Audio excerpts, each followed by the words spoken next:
श्री गणपति अथर्वशीर्षां हरि ओं। नमस्ते गणपतये त्वमेव प्रत्यक्षान्तत्वमसि त्वमेव केवलं कर्तासि त्वमेव केवलं धर्तासि त्वमेव केवलं हर्तासि त्वमेव सर्वं खल्विदं ब्रह्मासि त्वं साक्षादात्मासि नित्यं ऋतं वच्मि सत्यं वच्मि अवत्वं माम् अवक्तारम् अवश्रोतारम् अवदातारम् अवधातारम् अवानुचानमवशिष्यम् अवपश्चात्तात अवदक्षिणात्तात अवचोर्ध्वात्तात अवाधरात्तात सर्वतो मां पाहि पाहि समन्तात। त्वं वाङ्मयस्त्वं चिन्मयः त्वमानन्दमयस्त्वं ब्रह्ममयः त्वं सच्चिदानन्दाद्वितीयोऽसि त्वं प्रत्यक्षं ब्रह्मासि त्वं ज्ञानमयो विज्ञानमयोऽसि सर्वं जगदिदं तत्तो जायते सर्वं जगदिदं त्वत्तिष्ठति सर्वं जगदिदं त्वयि लयमेष्यति सर्वं जगदिदं त्वयि प्रत्येति त्वं भूमिरापो नलो नीलो नभः त्वं चत्वारि वाक्पदानि त्वं गुणत्रयातीतः त्वं वस्थात्रयातीतः त्वं देहत्रयातीतः त्वं कालत्रयातीतः त्वं मूलाधारस्थितोऽसि नित्यं त्वं शक्तित्रयात्मकः त्वां योगिनो ध्यायन्ति नित्यं त्वं ब्रह्मा त्वं विष्णुस्त्वं रुद्रस्त्वं इन्द्रस्त्वं अग्निस्त्वं वायुस्त्वं सूर्यस्त्वं चन्द्रमास्त्वं ब्रह्म भूर्भुवः स्वरूप गणादिं पूर्वमुच्चार्य वर्णादिं तदनन्तरम् अनुस्वारः परतरः अर्धेन्दुलसितं तारेण ऋद्धम् एतत्तौ मनुष्यरूपं गकारः पूर्वरूपम् अकारो मध्यमरूपम् अनुस्वारशान्तरूपं बिन्दरुत्तररूपं नादः सन्धानं संहिता सन्धिः सहसा गणेशविद्या गणकऋषिः निच्छृगायत्री छन्दः गणपतिर्देवता ॐ गं गणपतये नमः। एकदन्ताय विद्महे वक्रतुण्डाय धीमहि तन्नो दन्तिः प्रचोदयात्। एकदन्तं चतुर्हस्तं पाशमङ्कुशधारिणं रदं च वरदं हस्तैर्बिभ्राणां मूषकध्वजं रक्तं लम्बोदरं शूर्पकर्णकं रक्तवाससं रक्तगन्धानुलिप्ताङ्गं रक्तपुष्पैः सुपूजितं भक्तानुकम्पिनं देवं जगत्कारणमच्युतम् आविर्भूतं दसृष्ट्यादौ प्रकृतेः पुरुषात् परम् एवं ध्यायति यो नित्यं स योगी योगिनां वरः। नमो व्रातपतये नमो गणपतये नमः प्रमथपतये नमस्तेस्तु लम्बोदराय एकदन्ताय विघ्ननाशिने शिवसुताय श्रीवरदमूर्तये नमो नमः। एतदथर्वशीर्षं योधीते सा ब्रह्मभूयाय कल्पते सा सर्वतः सुखमेधते सा सर्वविघ्नैर्न बाध्यते सा पञ्चमहापापात् प्रमुच्यते सायमधियानो दिवसकृतं पापं नाशयति प्रातर्धियानो रात्रिकृतं पापं नाशयति सायं प्रातः प्रयुञ्जानो अपापो भवति सर्वत्राधियानो अपिघ्नो भवति धर्मार्थकाममोक्षं च विन्दति। इदम् अथर्वशीर्षमशिष्याय न देयं। यो यदि मोहाद्दास्यति स पापीयान् भवति। सहस्रावर्तनात् यं यं कामधीते तं तमनेन साधयेत्। अनेन गणपतिमभिषिञ्चति स वाग्मी भवति। चतुर्था मनस्नं जपति स विद्यावान् भवति। स यशोवान् भवति। इत्यथर्वणवाक्यं ब्रह्माद्यावरणं विद्यात् न बिभेति कदाचनेति। यो दूरवान् कुरेर्यजति स वै श्रवणोपमो भवति।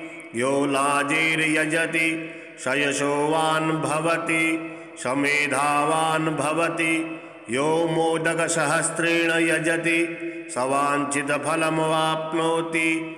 यः साज्यसमिद्भिर्यजति स सर्वं लभते। स सर्वं लभते। अष्टौ ब्राह्मणान् सम्यक् गृहीत्वा सूर्यवर्चस्वी भवति।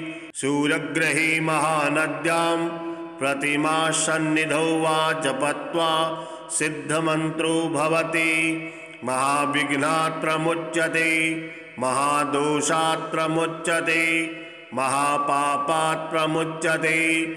सा सर्वविद् भवति।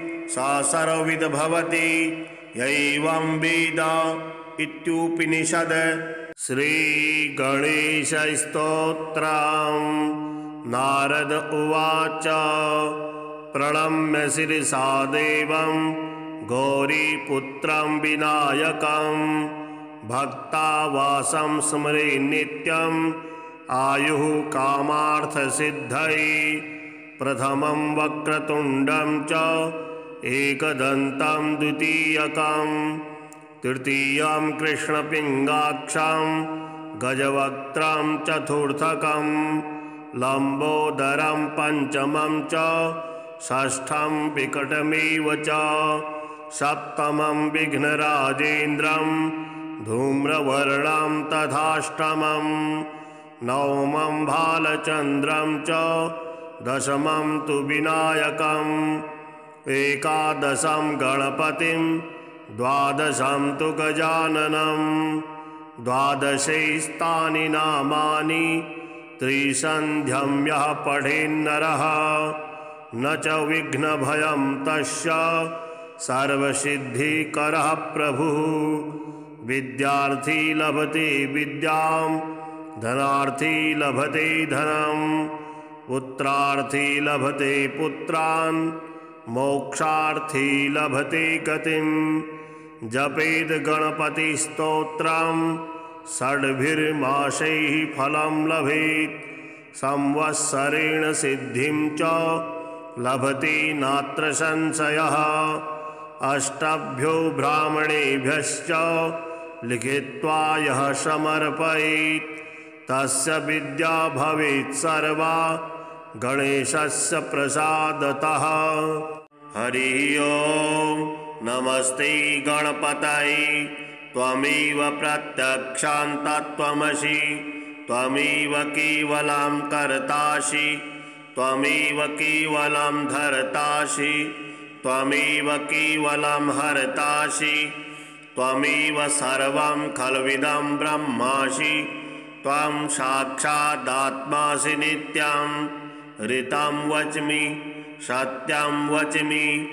अवत्वं माम् अवक्तारम् अवश्रोतारम् अवदातारम् अवधातारम् अवानुचानमवशिष्यम् अवपश्चात्तात अवदक्षिणात्तात अवचोर्ध्वात्तात अवाधरात्तात सर्वतो मां पाहि पाहि समन्तात।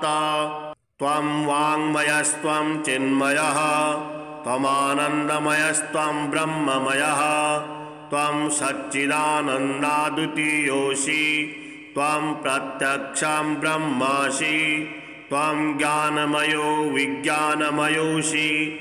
सर्वं जगदिदं तत्तो जायते सर्वं जगदिदं त्वत्तिष्ठति सर्वं जगदिदं त्वयि लयमेष्यति सर्वं जगदिदं त्वयि प्रत्येति त्वं भूमिरापो नलो नीलो नभः त्वं चत्वारि वाक्पदानि त्वं गुणत्रयातीतः त्वं वस्थात्रयातीतः त्वं देहत्रयातीतः त्वं कालत्रयातीतः त्वं मूलाधारस्थितोऽसि नित्यं त्वं शक्तित्रयात्मकः त्वां योगिनो ध्यायन्ति नित्यं त्वं ब्रह्मा त्वं विष्णुस्त्वं रुद्रस्त्वं इन्द्रस्त्वं अग्निस्त्वं वायुस्त्वं सूर्यस्त्वं चन्द्रमास्त्वं ब्रह्म भूर्भुवः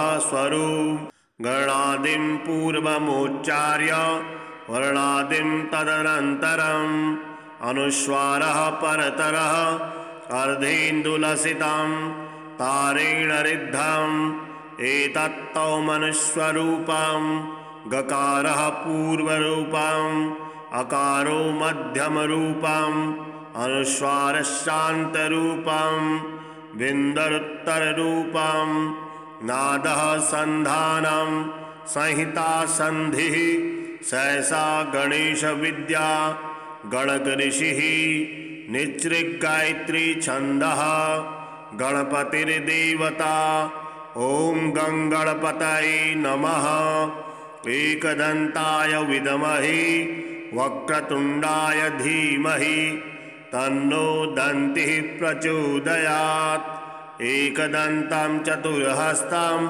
पाशमङ्कुशधारिणं रथं च वरदं हस्तैर्बिभ्राणां मूषकध्वजं रक्तं लम्बोदरं शूर्पकर्णकं रक्तवाससं रक्तगन्धानुलिप्ताङ्गं रक्तपुष्पैः सुपूजितं भक्तानुकम्पिनं देवं जगत्कारणमच्युतम् आविर्भूतं दसृष्ट्यादौ प्रकृतेः पुरुषात् परम् एवं ध्यायति यो नित्यं स योगी योगिनां वरः नमो व्रातपतये नमो गणपतये नमः प्रमथपतये नमस्ते लम्बोदराय एकदन्ताय विघ्ननाशिने शिवसुताय श्रीवरदमूर्तये नमो नमः एतदथर्वशीर्षं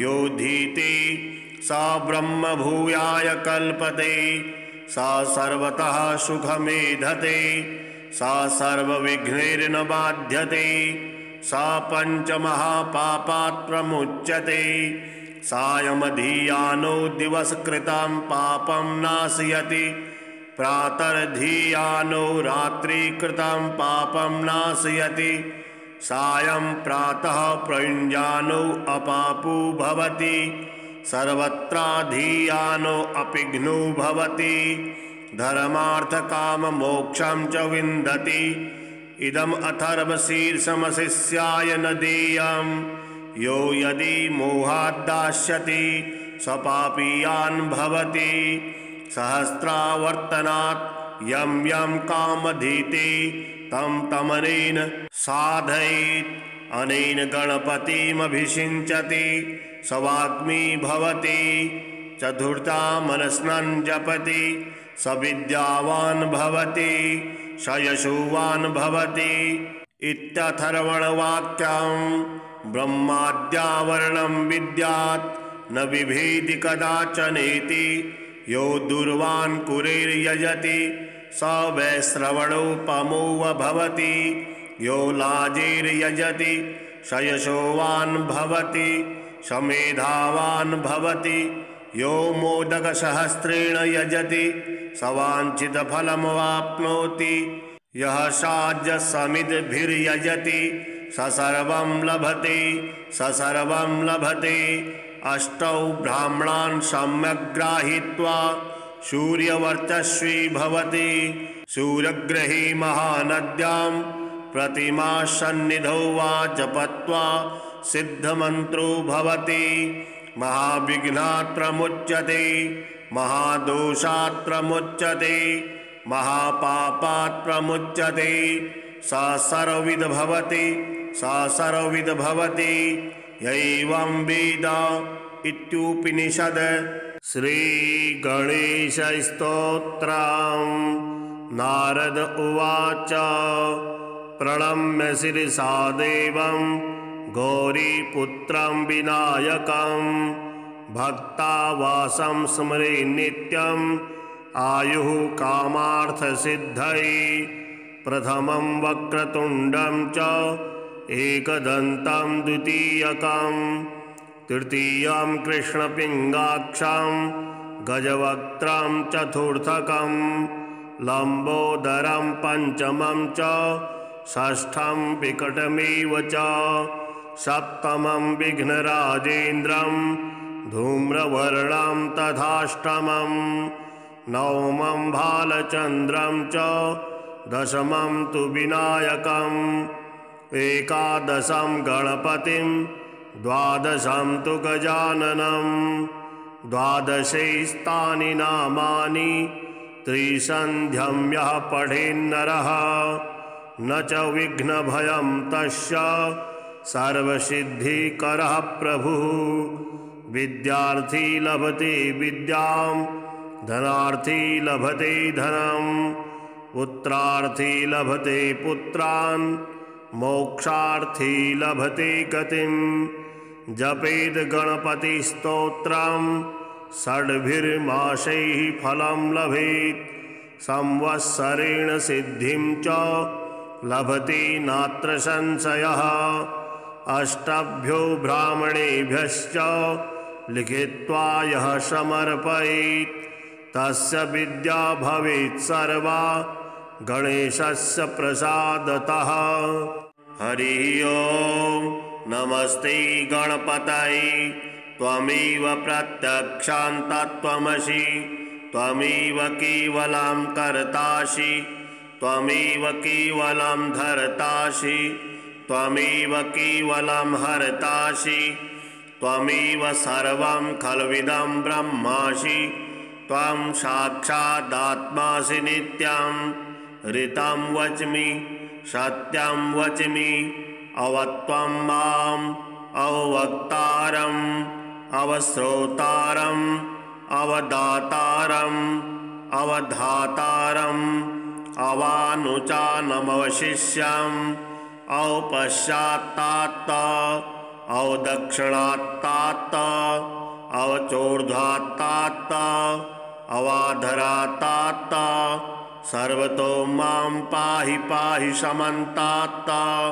त्वं वाङ्मयस्त्वं चिन्मयः त्वमानन्दमयस्त्वं ब्रह्ममयः त्वं सच्चिदानन्दाद्वितीयोऽसि त्वं प्रत्यक्षं ब्रह्मासि त्वं ज्ञानमयो विज्ञानमयोऽसि सर्वं जगदिदं तत्तो जायते सर्वं जगदिदं त्वत्तिष्ठति सर्वं जगदिदं त्वयि लयमेष्यति सर्वं जगदिदं त्वयि प्रत्येति त्वं भूमिरापो नलो नीलो नभः त्वं चत्वारि वाक्पदानि त्वं गुणत्रयातीतः त्वं वस्थात्रयातीतः त्वं देहत्रयातीतः त्वं कालत्रयातीतः त्वं मूलाधारस्थितोऽसि नित्यं त्वं शक्तित्रयात्मकः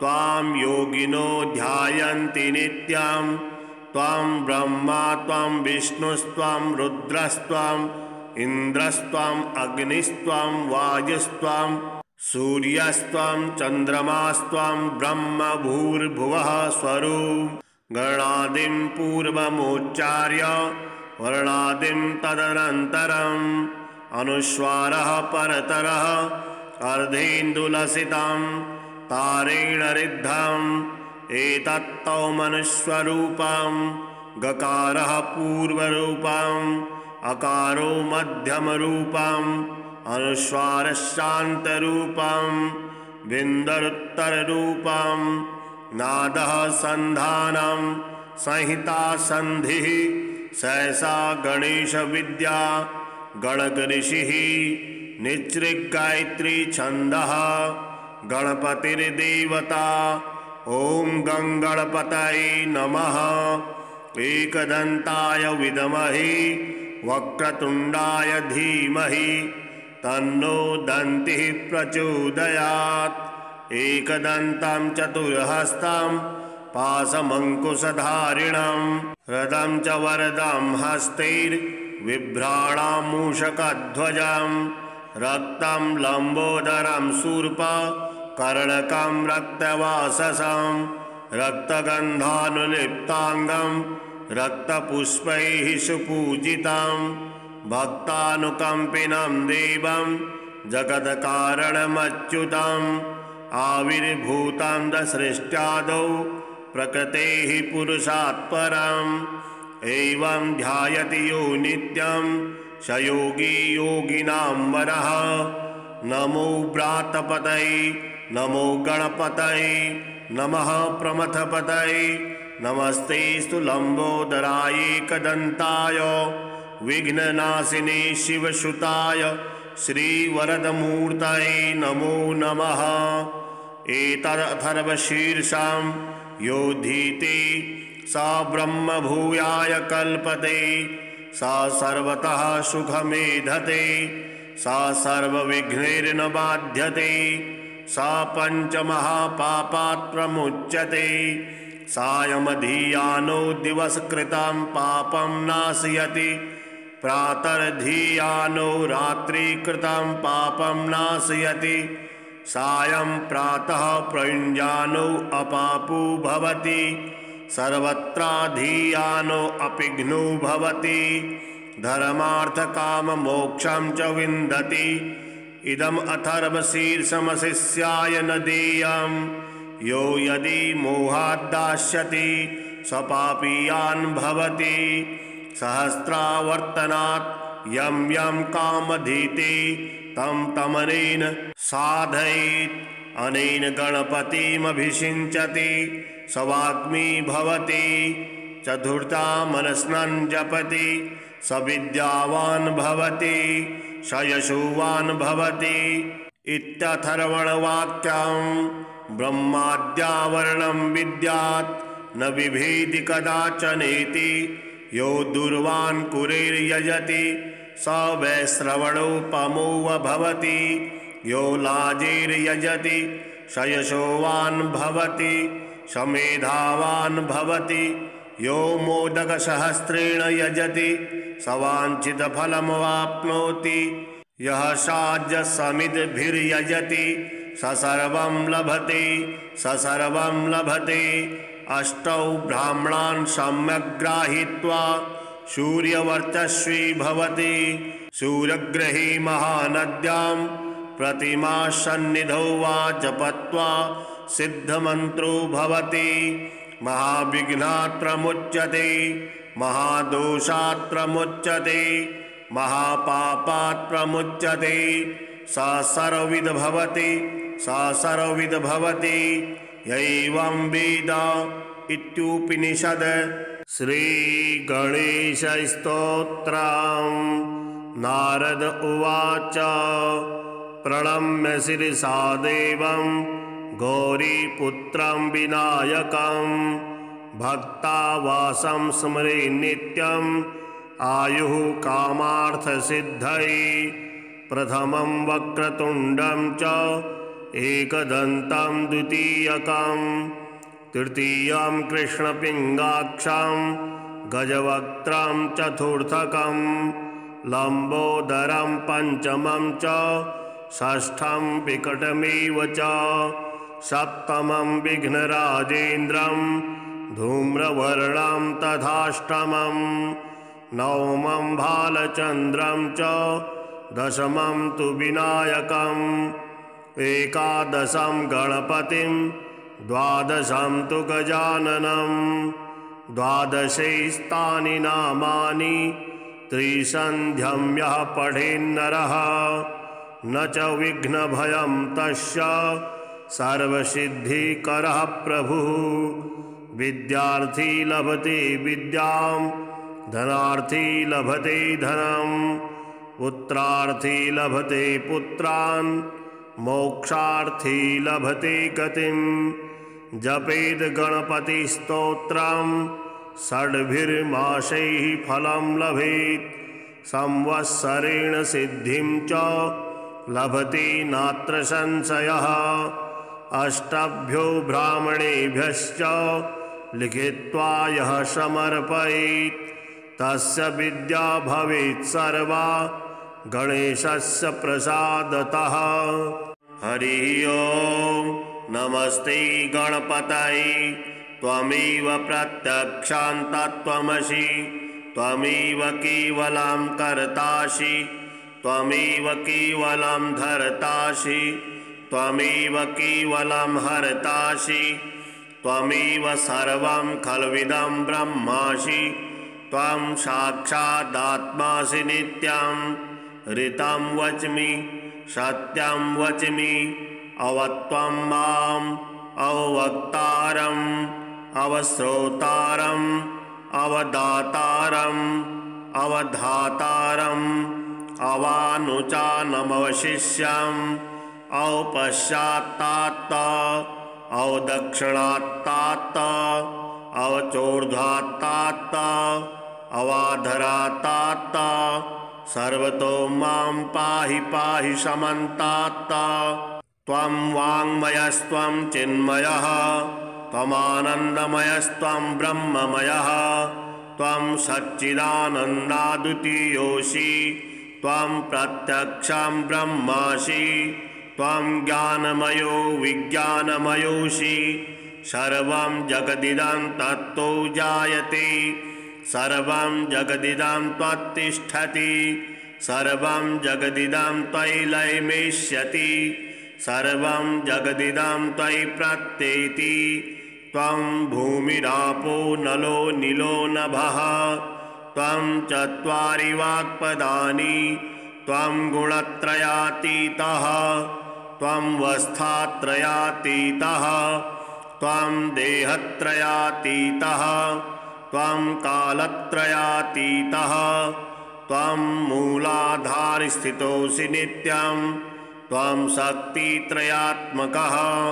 त्वां योगिनो ध्यायन्ति नित्यं त्वं ब्रह्मा त्वं विष्णुस्त्वं रुद्रस्त्वं इन्द्रस्त्वं अग्निस्त्वं वायुस्त्वं सूर्यस्त्वं चन्द्रमास्त्वं ब्रह्म भूर्भुवः स्वरूप गणादिं पूर्वमुच्चार्य वर्णादिं तदनन्तरम् अनुस्वारः परतरः अर्धेन्दुलसितं तारेण ऋद्धम् एतत्तौ मनुस्वरूपं गकारः पूर्वरूपम् अकारो मध्यमरूपम् अनुस्वारशान्तरूपम् बिन्दरुत्तररूपम् नादः सन्धानं संहिता संधिः सहसा गणेश विद्या गणकऋषिः निच्छृगायत्री छन्दः गणपतिर्देवता ॐ गणपतये नमः। एकदन्ताय विद्महे वक्रतुण्डाय धीमहि तन्नो दन्तिः प्रचोदयात्। एकदन्तं चतुर्हस्तं पाशमङ्कुशधारिणं रदं च वरदं हस्तैर्बिभ्राणं मूषकध्वजं रक्तं लम्बोदरं शूर्पकर्णकं रक्तवाससं रक्तगन्धानुलिप्ताङ्गं रक्तपुष्पैः सुपूजितं भक्तानुकम्पिनं देवं जगत्कारणमच्युतम् आविर्भूतं दसृष्ट्यादौ प्रकृतेः पुरुषात् परम् एवं ध्यायति यो नित्यं स योगी योगिनां वरः। नमो व्रातपतये नमो गणपतये नमः प्रमथपतये नमस्तेस्तु लम्बोदराय एकदन्ताय विघ्ननाशिने शिवसुताय श्रीवरदमूर्तये नमो नमः।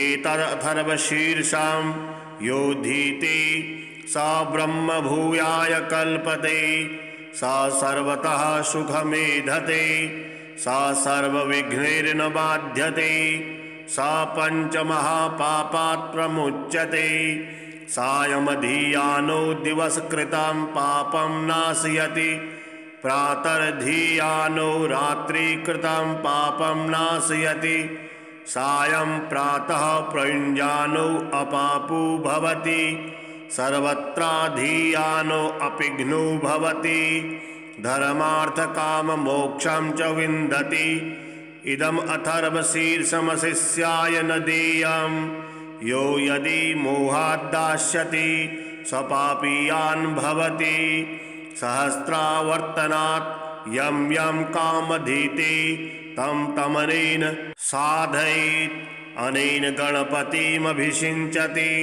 स वाग्मी भवति चतुर्था मनस्नन् जपति स विद्यावान् भवति स यशोवान् भवति इत्यथर्वणवाक्यम् ब्रह्माद्यावरणं विद्यात् न बिभेति कदाचनेति यो दूरवान् कुरेर्यजति स वैश्रवणोपमो भवति यो लाजेर्यजति स यशोवान् भवति स मेधावान् भवति यो मोदकसहस्रेण यजति स वाञ्छितफलमवाप्नोति यः साज्यसमिद्भिर्यजति स सर्वं लभते स सर्वं लभते अष्टौ ब्राह्मणान् सम्यक् गृहीत्वा सूर्यवर्चस्वी भवति सूर्यग्रहे महानद्यां प्रतिमासन्निधौ वा जपत्वा सिद्धमन्त्रो भवति महाविघ्नात् प्रमुच्यते महादोषात् प्रमुच्यते महापापात् प्रमुच्यते स सर्वविद् भवति स सर्वविद् भवति यैवं वेद इत्युपनिषद्। श्रीगणेशस्तोत्रम् नारद उवाच प्रणम्य शिरसा देवं गौरीपुत्रं विनायकं भक्तावासं स्मरे नित्यं आयुः कामार्थसिद्धये प्रथमं वक्रतुण्डं च एकदन्तं द्वितीयकं तृतीयं कृष्णपिङ्गाक्षं गजवक्त्रं चतुर्थकं लम्बोदरं पञ्चमं च षष्ठं विकटमेव च सप्तमं विघ्नराजेन्द्रं धूम्रवर्णं तथाष्टमं नवमं भालचन्द्रं च दशमं तु विनायकम् एकादशं गणपतिं द्वादशं तु गजाननं द्वादशैस्तानि नामानि त्रिसन्ध्यं यः पठेन्नरः न च विघ्नभयं तस्य सर्वसिद्धिकरः प्रभुः विद्यार्थी लभते विद्यां धनार्थी लभते धनम् पुत्रार्थी लभते पुत्रान् मोक्षार्थी लभते गतिम् जपेद गणपतिस्तोत्रं षड्भिर्मासैः फलं लभेत् संवत्सरेण सिद्धिं च लभते नात्र संशयः अष्टभ्यो ब्राह्मणेभ्यश्च लिखित्वा यः समर्पयेत् तस्य विद्या भवेत् सर्वा गणेशस्य प्रसादतः। हरि ओम नमस्ते गणपतये त्वमेव प्रत्यक्षां तत्त्वमसि त्वमेव केवलं कर्तासि त्वमेव केवलं धर्तासि त्वमेव केवलं हर्तासि त्वमेव सर्वं खल्विदं ब्रह्मासि त्वं साक्षादात्मासि नित्यं ऋतं वच्मि सत्यं वच्मि अवत्वं माम् अवक्तारम् अवश्रोतारम् अवदातारम् अवधातारम् अवानुचानमवशिष्यम् अवपश्चात्तात अवदक्षिणात्तात अवचोर्ध्वात्तात अवाधरातात्ता सर्वतो मां पाहि पाहि समन्तात्ता त्वं वाङ्मयस्त्वं चिन्मयः त्वमानन्दमयस्त्वं ब्रह्ममयः त्वं सच्चिदानन्दाद्वितीयोऽसि त्वं प्रत्यक्षं ब्रह्मासि त्वं ज्ञानमयो विज्ञानमयोऽसि सर्वं जगदिदं तत्तो जायते सर्वं जगदिदं त्वत्तिष्ठति सर्वं जगदिदं त्वयि लयमेष्यति सर्वं जगदिदं त्वयि प्रत्येति त्वं भूमिरापो नलो नीलो नभः त्वं चत्वारि वाक्पदानि त्वं गुणत्रयातीतः त्वं वस्थात्रयातीतः त्वं देहत्रयातीतः त्वं कालत्रयातीतः त्वं मूलाधारस्थितोऽसि नित्यं त्वं शक्तित्रयात्मकः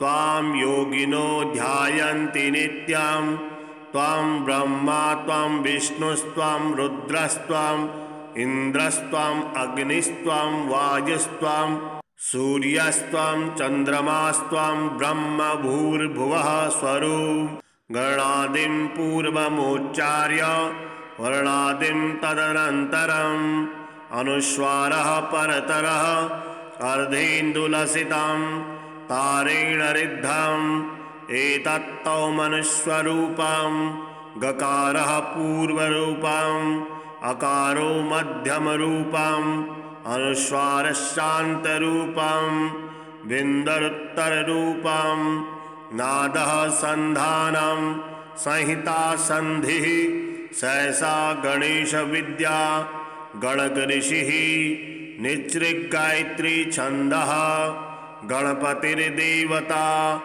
ॐ गङ्गणपतये नमः एकदन्ताय विद्महे वक्रतुण्डाय धीमहि तन्नो दन्तिः प्रचोदयात् एकदन्तं चतुर्हस्तं पाशमङ्कुशधारिणं रदं च वरदं हस्तैर्बिभ्राणामूषकध्वजं रक्तं लम्बोदरं शूर्पकर्णकं रक्तवाससं रक्तगन्धानुलिप्ताङ्गं रक्तपुष्पैः सुपूजितं भक्तानुकम्पिनं देवं जगत्कारणमच्युतम् आविर्भूतं दसृष्ट्यादौ प्रकृतेः पुरुषात् परम् एवं ध्यायति यो नित्यं स योगी योगिनां वरः नमो व्रातपतये नमो गणपतये नमः प्रमथपतये नमस्तेस्तु लम्बोदराय एकदन्ताय विघ्ननाशिने शिवसुताय श्रीवरदमूर्तये नमो नमः एतदथर्वशीर्षं योधीते सा ब्रह्मभूयाय कल्पते सा सर्वतः सुखमेधते सा सर्वविघ्नैर्न बाध्यते सा पञ्चमहापापात् प्रमुच्यते सायमधीयानो दिवसकृतं पापं नाशयति प्रातर्धीयानो रात्रिकृतं पापं नाशयति सायं प्रातः प्रयुञ्जानो अपापो भवति सर्वत्राधीयानो अपिघ्नो भवति धर्मार्थकाममोक्षं च विन्दति इदम् अथर्वशीर्षमशिष्याय न देयं यो यदि मोहाद्दास्यति स पापीयान् भवति सहस्रावर्तनात् यं यं कामधीते तं तमनेन साधयेत् अनेन गणपतिमभिषिञ्चति स वाग्मी भवति चतुर्था मनस्नन् जपति स विद्यावान् भवति स यशोवान् भवति इत्यथर्वणवाक्यं ब्रह्माद्यावरणं विद्यात् न बिभेति कदाचनेति यो दूरवान् कुरेर्यजति स वै श्रवणोपमो भवति यो लाजेर्यजति स यशोवान् भवति स मेधावान् भवति यो मोदकसहस्रेण यजति स वाञ्छितफलमवाप्नोति। यः साज्यसमिद्भिर्यजति स सर्वं लभते स सर्वं लभते। अष्टौ ब्राह्मणान् सम्यक् गृहीत्वा सूर्यवर्चस्वी भवति। सूर्यग्रहे महानद्यां प्रतिमासन्निधौ वा जपत्वा सिद्धमन्त्रो भवति। महाविघ्नात् प्रमुच्यते महादोषात् प्रमुच्यते महापापात् प्रमुच्यते। स सर्वविद् भवति स सर्वविद् भवति यैवं वेद इत्युपनिषद्। श्रीगणेशस्तोत्रम्। नारद उवाच प्रणम्य शिरसा देवं गौरीपुत्रं विनायकं भक्तावासं स्मरे नित्यं आयुः कामार्थसिद्धये। प्रथमं वक्रतुण्डं च एकदन्तं द्वितीयकं तृतीयं कृष्णपिङ्गाक्षं गजवक्त्रं चतुर्थकं लम्बोदरं पञ्चमं च षष्ठं विकटमेव च सप्तमं विघ्नराजेन्द्रं धूम्रवर्णं तथाष्टमं नवमं भालचन्द्रं च दशमं तु विनायकम् एकादशं गणपतिं द्वादशं तु गजाननं द्वादशैस्तानि नामानि त्रिसन्ध्यं यः पठेन्नरः न च विघ्नभयं तस्य सर्वसिद्धिकरः प्रभुः। विद्यार्थी लभते विद्यां धनार्थी लभते धनं पुत्रार्थी लभते पुत्रान् मोक्षार्थी लभते गतिं। जपेद गणपतिस्तोत्रं षड्भिर्मासैः फलं लभेत् संवत्सरेण सिद्धिं च लभते नात्र संशयः। अष्टभ्यो ब्राह्मणेभ्यश्च लिखित्वा यः समर्पयेत् तस्य विद्या भवेत् सर्वा गणेशस्य प्रसादतः। हरि ओम नमस्ते गणपतये त्वमेव प्रत्यक्षां तत्त्वमसि त्वमेव केवलं कर्तासि त्वमेव केवलं धर्तासि त्वमेव केवलं हर्तासि त्वमेव सर्वं खल्विदं ब्रह्मासि त्वं साक्षादात्मासि नित्यं। ऋतं वच्मि सत्यं वच्मि अवत्वं माम् अवक्तारम् अवश्रोतारम् अवदातारम् अवधातारम् अवानुचानमवशिष्यम् अवपश्चात्तात अवदक्षिणात्तात अवचोर्ध्वात्तात अवाधरातात सर्वतो मां पाहि पाहि समन्तात। त्वं वाङ्मयस्त्वं चिन्मयः त्वमानन्दमयस्त्वं ब्रह्ममयः त्वं सच्चिदानन्दाद्वितीयोऽसि त्वं प्रत्यक्षं ब्रह्मासि त्वं ज्ञानमयो विज्ञानमयोऽसि। सर्वं जगदिदं तत्तो जायते सर्वं जगदिदं त्वत्तिष्ठति सर्वं जगदिदं त्वयि लयमेष्यति सर्वं जगदिदं त्वयि प्रत्येति। त्वं भूमिरापो नलो नीलो नभः त्वं चत्वारि वाक्पदानि त्वं गुणत्रयातीतः त्वं वस्थात्रयातीतः त्वं देहत्रयातीतः त्वं कालत्रयातीतः त्वं मूलाधारस्थितोऽसि नित्यं त्वं शक्तित्रयात्मकः त्वां योगिनो ध्यायन्ति नित्यं त्वं ब्रह्मा त्वं विष्णुस्त्वं रुद्रस्त्वं इन्द्रस्त्वं अग्निस्त्वं वायुस्त्वं सूर्यस्त्वं चन्द्रमास्त्वं ब्रह्म भूर्भुवः स्वरूप गणादिं पूर्वमुच्चार्य वर्णादिं तदनन्तरम् अनुस्वारः परतरः अर्धेन्दुलसितं तारेण रिद्धम् एतत्तौ मनुस्वरूपं गकारः पूर्वरूपम् अकारो मध्यमरूपम् अनुस्वारशान्तरूपम् बिन्दरुत्तररूपम् नादः सन्धानं संहिता संधिः सहसा गणेशविद्या गणकऋषिः निच्छृगायत्री छन्दः गणपतिर्देवता ॐ गणपतये नमः। एकदन्ताय विद्महे वक्रतुण्डाय धीमहि तन्नो दन्तिः प्रचोदयात्। एकदन्तं चतुर्हस्तं पाशमङ्कुशधारिणं रदं च वरदं हस्तैर्बिभ्राणां मूषकध्वजं रक्तं लम्बोदरं शूर्पकर्णकं रक्तवाससं रक्तगन्धानुलिप्ताङ्गं रक्तपुष्पैः सुपूजितं भक्तानुकम्पिनं देवं जगत्कारणमच्युतम् आविर्भूतं दसृष्ट्यादौ प्रकृतेः पुरुषात् परम् एवं ध्यायति यो नित्यं स योगी योगिनां वरः।